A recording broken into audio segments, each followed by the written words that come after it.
What an absolute treat for all of us. The great man, Mike Hussey, for the Mr. first Cricket. time in the studios. How are you, Huss? G'day, guys. It's great to be here. Wow, you know you've made it when you got a hardback book. This is hard as a cat's head. Yeah, no, it's good. It's come up well. Yeah, Mike Hussey's first book out, of course. Underneath the Southern Cross is the anthem that the Australian cricket team sing when they win. And, So we and you're haven't one of heard the it for a great while. people who used to lead the charge here, Huss. Yeah, well, that's the motivation behind the title. Is that was a great honour. You know, when we won a Test match, we'd all sort of pile into the dressing rooms and have a few beers and celebrate, and then get in a big huddle. And yeah, I got the great honour of leading the team song. So- Justin Langer passed it on. to me. Yes, because it is passed down. It's not Yeah. just Did anyone who wants to do Booney it. pass it to JL? It started with Rodney Marsh. He passed it to Booney, Yeah. who passed it to Ian Healy, who passed it to Ricky. Who dropped it? And Ricky, Well, the music stopped, so that was okay. and then he passed it to JL, and I've passed it on to Nathan Lyon, but he hasn't led a team Uh-oh. song just Wow. yet. But hopefully this summer. How hard is it to write a book? Like, seriously? What do you... I had a bit of help. Yeah. A guy called Malcolm Knox he was fantastic. So I did it basically when I was in India on tour. So you wrote some stuff in crayon and he sent you a book. I drew the pictures and that was pretty much it. No, but we were all sort of Skyped each other, Yeah. just chatted, and he brought up like a lot of old stories and old tours and things like that, and it just sort of jogged my memory, and it was a good process. So I enjoyed it. Well, your cricketing career was amazing because when you first started, when we first saw you break into the Australian team, it was a little bit hit and miss early, but then all of a sudden you got that chance and you dominated. You're averaging about 80 in the mid-80s, right? And I was always listening, and the people would just describe you as, because your statistics were up there with Don Bradman early days, mate, and the whole of Australia would just claim you straight away. It was I should have incredible. retired after about 5 tests. About 5 tests. Yeah. Like, come here. Nah, I was pinching myself at the same time. I couldn't believe it was happening, and I just thought, I'm just going to enjoy it while it lasts, because it's never going to last forever. Batting's a tough thing. You're always going to nick a couple or get the odd dodgy decision, and so I just thought, I'll just enjoy it while it lasts. It's not going to last forever, and I went through some tough times as well. I had a couple of years where I sort of really struggled, and my place was under scrutiny. And Was that 08, 09? Was that roughly around then? Yeah. I had it was tough. It's sort of a tough game where sometimes you feel like just anything can go wrong. Just it seems to find a way to get out, and it was terrible. But that's what makes the good times. You got to appreciate them so much more. The one thing about you, though, when I saw you getting interviewed, either when you're scoring a lot of runs and dominating and everyone just wants to carry you off the ground on their shoulders, Huss, or the fact that you were going through a bad run, you stayed the same. You when people are interviewing you would say, it could be a bad day next week. I've got to make the most of today. But the next time, hey, I've had a bad day today. Next day might be. You stayed a real positive Always mindset. positive. Yeah, you've got to try and stay positive. I probably learnt that off guys like Ricky and Gilly, really. They were two guys that I really admired.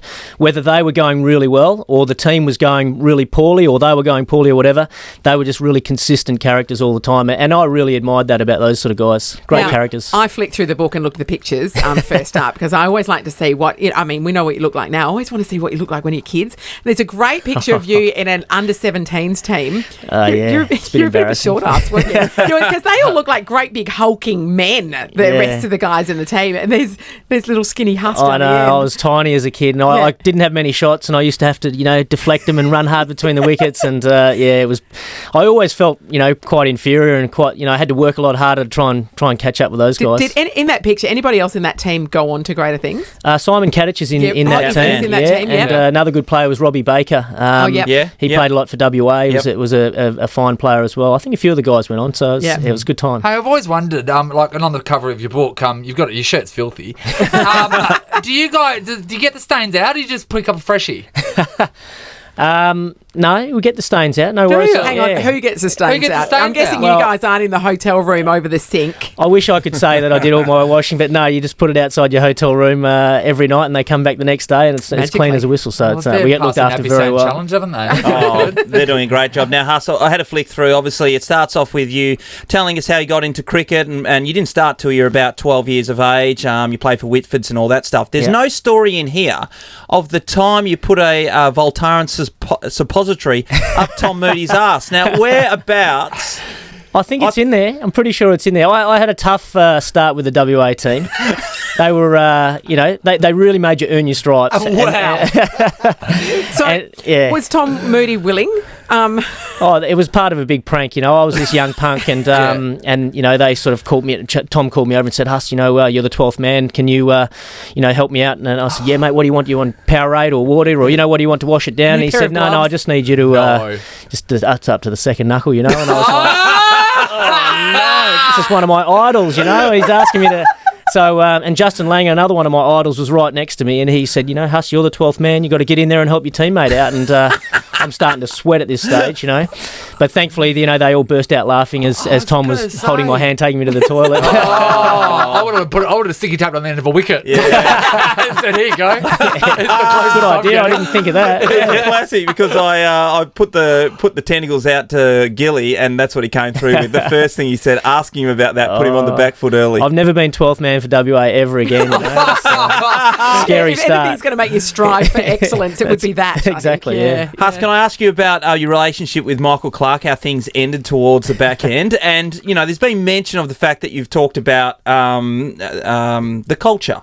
And people not celebrating each other's successes. Well, yeah, I've seen a little bit of the excerpts come out in the press sort of late, and saying that I was questioning the team culture and that we were a bit insular and things like that, which it wasn't the exact context I was trying to make the point. Sure. The point I was trying to make was that there'd been huge upheaval in around Cricket Australia. We had new selectors, we had new coach, we had a relatively new captain, new players, new administrators.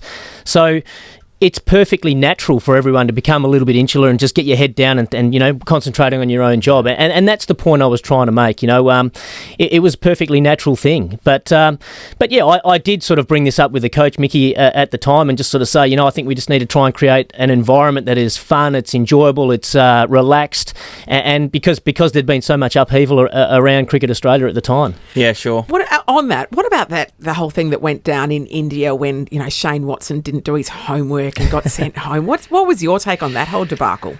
Oh, well, I wasn't there, so it's hard to know exactly what went on when you're actually not sort of right in there amongst it. That's what the papers are for. They're always right. Oh, they're always, spot on. But I was shocked, I must admit. But yeah, I don't know. I just wish sometimes those sort of things just are dealt with in-house. It doesn't really have to get out. Just if they've done the wrong thing, punish them in-house, make sure they know what the standards are, and then you sort of move on. I was just a bit disappointed that it sort of came out into the public domain, and then everyone starts talking about it and giving their two bobs worth, and it creates such a distraction. Those guys were trying to prepare for a really important test match, but unfortunately all they got, all the questions they got asked about was just about the homework and this. It's just created a bit of a distraction. Talking about India, when you're over there, can you walk outside without a bodyguard? What's the deal? Because we've seen how they react to Aussie cricketers, especially you. What's the deal with that? It's pretty crazy over there, I must admit. But it's nothing like being an Indian player. Sachin Tendulkar, who's going to retire in a couple of test matches' time, he literally cannot go outside without getting mobbed by 1,000 He's got body people. doubles, hasn't he, Huss? That's what I'm led to believe. Really? I don't know. I haven't heard that. I know MS Dhoni quite well from the Indian Premier League, and he has a personal security team around him wherever he goes, and he literally can't leave the hotel. It's tough on them, really, but they are literally gods over there, and it's a credit to them because they are actually a really down-to-earth bunch of guys. Are they? They're really nice guys, and they don't let the fame get to them a hell of a lot. And they give a lot back to the community as well, don't they? Yeah, well, they do. They are a really nice bunch of guys. Yeah, but was it Gavaskar who wasn't? There was one that was leading the team there for a while that was brought up with a silver spoon in his mouth. Oh, really? I think I know who you're talking about. I don't know if I want to get involved in this, but Surav, was it? Yeah, Surav. Ganguly. Yeah, he's a prince. I think he's the prince of Calcutta. Yeah, absolutely. Now he wasn't in that same mix. I wouldn't have thought. But the other thing is, you're back in Australia, and you're not spending so much time away. Although we know you played in the IPL, and you're going to go and play for Sydney Thunder, which we're all a bit dark about. Yes, but how does your wife Amy go with you being around at the moment? Yeah. Because you'd get in the way, I'm sure. No, she's loving it. I'm helping out. I take the kids to school and after school sport, and try and help out around the house. Just the food shopping. Megan, Sean. I quite enjoy the food shopping, actually. Really? I don't think it's that hard, is it? No, it's good. I don't know what they're complaining about. But no, I just love being around, really, and contributing to the family. I normally, I'm on the other end of a phone, a million miles away, and my poor wife has got to try and deal with 4 kids on her own, so it's nice to be able to sort of help out a little bit. And any promising cricketers in the family? My son is obsessed cricket and footy. Is he? Jeez, where does he get that from? Yeah, so I don't know. He's only 7 at this stage, so he just loves it. The big slog over mid-wicket is pretty much the only shot at the moment, but no, he absolutely loves it. I'll ask you too, Huss, what does it mean to you that people refer to you as Mr. Cricket? Like all around Australia, when you're having barbecues and people are playing in the backyard, which is, now we're up to summer, people are calling themselves Huss and Mr. Cricket and all that stuff. How does that sit with you? Like that's a big, big deal. It's a bit embarrassing. I must admit, when I was first given the nickname, I thought, I can't say too much about it, or if you show people that you hate it so much, then they're just going to call you more and more and more. So I just sort of was real quiet on it, but unfortunately it seems to have stuck. But the way I look at it, I think there's much bigger Mr. Crickets out there than me. I'm a bit of a cricket geek. I admit that. I love the game. But, Ricky Ponting, he studies the Sydney grade scores. He knows what the 4th grade are doing, and is that right? Wow. Shane Warne, he knows everything about cricket. Murley is another one that doesn't stop talking Shane about Warne's it. called Mr. Hurley now, so he's already got a different name. Yeah, he's got a few other nicknames. Yeah, he does, doesn't he? I did read when Murley was bowling to you, hardly knew what was coming out the back of his hand. I've got to say, personally, I know he's been a great, but I mean, the bending elbow stuff, give us a rest. I know he's been to UWA and done all that. I love Murley. He's an absolute legend. I played with him for Chennai Super Kings, and as I said, he is the biggest cricket geek you can imagine. And my other teammates, they hated sitting next to Murley on the plane wherever we flew because he just non-stop talking the whole way, and I loved about it. Cricket. Yeah, about cricket. So they deliberately put us two next to each other. We were Mr. and Mrs. Cricket, and we just chatted the whole way about cricket. So I've got a real soft spot for Murley. I just want to ask you one thing, and Nathan will jump in here. The great Glenn McGrath one day had this sauce out. Nathan, you might want to jump in because we did ask Justin Lang or Adam Gilchrist about this. Glenn McGrath barbecue hickory sauce. It was on the shelves. It was in Sydney. I bought it, and then suddenly it was taken off the shelves, and I've never seen it since. Have you ever tasted his sauce? No, what sort of terrible thing did it do to you? Why did they take it off the shelves? If you speak to him, would you get me a bottle? I'm more than happy to try and thank you so much. That up. Yeah. When you're over at his house, just check in the pantry because there'll be like half a bottle up the back somewhere. I'll steal it. Yeah. Thank you. I'm no good. problems. Okay, now we'll plug you somehow. Because of that, we'll plug his book again. Yeah. Mike Hussey, underneath the Southern Cross, of course. Mike Hussey, you're one of the greatest Australians we've ever had play for the team, of course, and hopefully the boys get back to that top level. But thank you very much for your time. No worries. Really Thanks very much for having me. Almost forgive you for the Sydney Thunder thing. I know. Oh, yeah, do we almost. Hey, mate, can we get you to sign one of these and we'll give it away to one of our listeners? Yeah, I'm happy to. Awesome. No worries. He's doing it right now, everybody. Fresh ink. Thanks, mate. No worries. Nova.